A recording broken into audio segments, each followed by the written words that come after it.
community of living organisms, which means biotic component, and a non-living physical environment, which means abiotic component. These like the single function. Yes. Ecosystem or complex ആയിട്ടുള്ള system അതിലെ biotic components അതായത് living കമ്പോണൻസും abiotic components ആയ non living കമ്പോണൻസും ഉണ്ട്. അത് ഒരുമിച്ച് ഒരു functional units ആയിട്ടാണ് components. Biotic components എന്ന് പറയുമ്പോൾ plants, animals, fungi, micro organisms ഒക്കെയാണ് ഉള്ളത്. അബയോട്ടിക് കമ്പോണൻസ് എന്ന് പറയുമ്പോൾ ഈ ബയോട്ടിക് കമ്പോണൻസിനെ ഹെൽപ്പ് ചെയ്യുന്ന നോൺ ലിവിംഗ് ആയിട്ടുള്ള സംഭവങ്ങൾ, അതായത് sunlight, water, soil, temperature, air, ഇതൊക്കെയാണ് അബയോട്ടിക് കമ്പോണൻസ്. ഇനി എക്കോസിസ്റ്റത്തിന്റെ ടൈപ്പ് പറയുകയാണെങ്കിൽ 4 മെയിൻ ടൈപ്പ് ഉണ്ട്. Forest ecosystem, grassland ecosystem, desert ecosystem, aquatic ecosystem. അപ്പോൾ ഇന്ന് എന്റെ ടോപ്പിക് എന്ന് പറയുന്നത് അക്വാട്ടിക് എക്കോസിസ്റ്റം.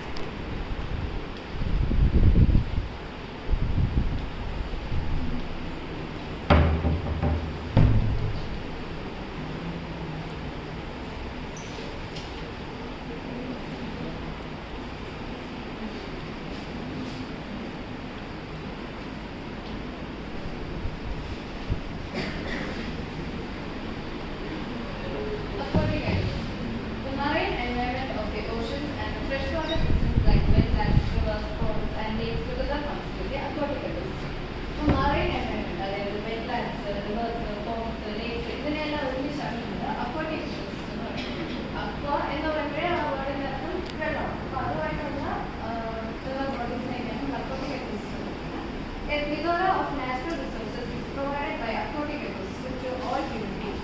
Plethora എന്ന് പറയുമ്പോൾ ലാർജ് അല്ലെങ്കിൽ എക്സസ് അമൗണ്ട് എന്ന് പറയുന്നതാണ് പ്ലെതോറയുടെ മീനിങ്. അപ്പം അക്വാട്ടിക് എക്കോസിസ്റ്റത്തിൽ ഒരുപാട് നാച്ചുറൽ റിസോഴ്സസ് ഉണ്ട്.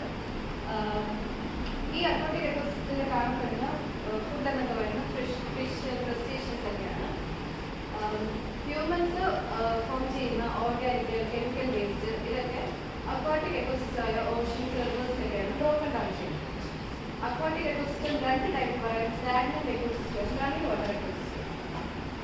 പിന്നെ അടുത്ത് നമുക്ക് അക്വാട്ടിക് എക്കോസിസ്റ്റത്തിന്റെ ടൈപ്പ് നോക്കാം. 6 മെയിൻ ടൈപ്പ് ഉണ്ട് അക്വാട്ടിക് എക്കോസിസ്റ്റത്തിൽ. Pond ecosystem, stream and river ecosystem, lake ecosystem, ocean ecosystem, estuaries ecosystem and marine ecosystem.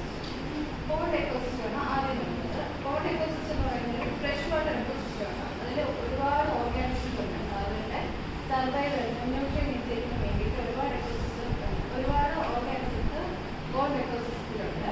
Port എന്ന് പറയുന്നത് ഒരു പെക്യുലിയർ ആയിട്ടുള്ള എക്കോസിസ്റ്റം ആണ്. അത് നാഷണൽ എക്കോസിസ്റ്റം വെച്ച് ക്വയറ്റ് ആയിട്ടുള്ള എക്കോസിസ്റ്റം പോർട്ട് എക്കോസിസ്റ്റം.